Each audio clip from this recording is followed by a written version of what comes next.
Once upon a time, in a remote village nestled amidst the whispering pines and ancient oaks, there dwelled a young man named Bill.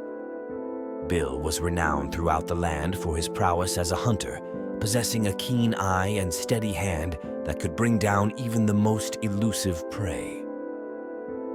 One crisp autumn morning, as the golden sun peeked over the horizon, Bill set out into the woods with his trusty bow and arrow slung over his shoulder.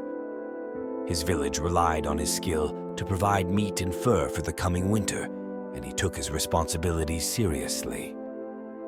Venturing deeper into the forest than he had ever gone before, Bill followed the winding paths and trodden trails, his senses attuned to the slightest rustle or snap of a twig.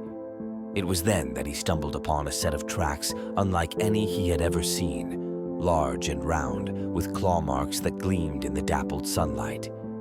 Intrigued, Bill followed the tracks deeper into the heart of the forest, his curiosity piqued by the mystery that lay ahead. As he pressed on, the forest grew denser, and the air grew thick with anticipation. After what seemed like hours of tracking, Bill emerged into a small clearing bathed in ethereal light.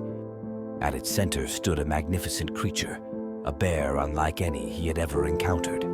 Its fur shimmered like moonlight, and its eyes sparkled with a wisdom that seemed almost otherworldly. Bill gasped in wonder, his bow slipping from his grasp.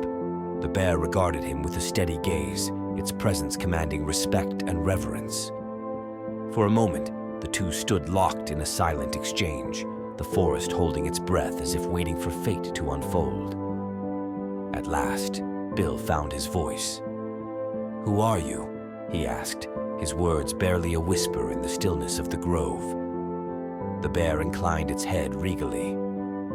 "I am guardian of the enchanted grove," it replied, in a voice that seemed to echo with the wisdom of ages. "And you, Bill, have trespassed upon sacred ground."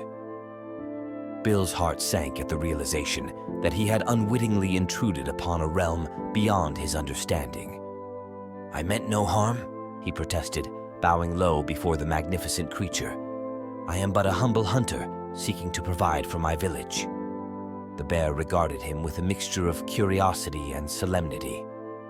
"Your intentions may be pure, but your actions have consequences," it declared. "For every life you take, there is a ripple that echoes through the forest."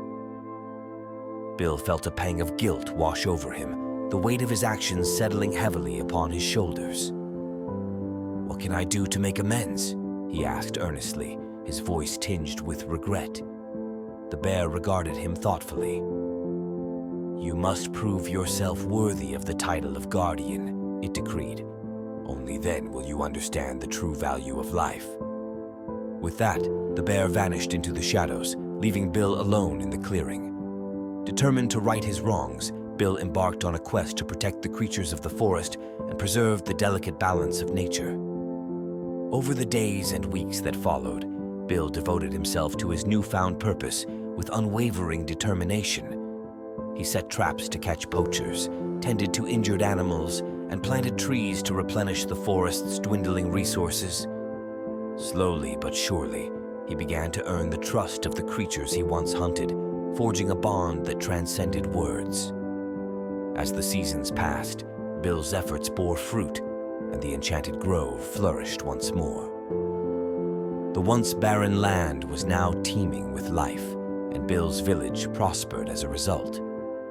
But more importantly, Bill had discovered a newfound sense of purpose, a deeper understanding of the interconnectedness of all living things.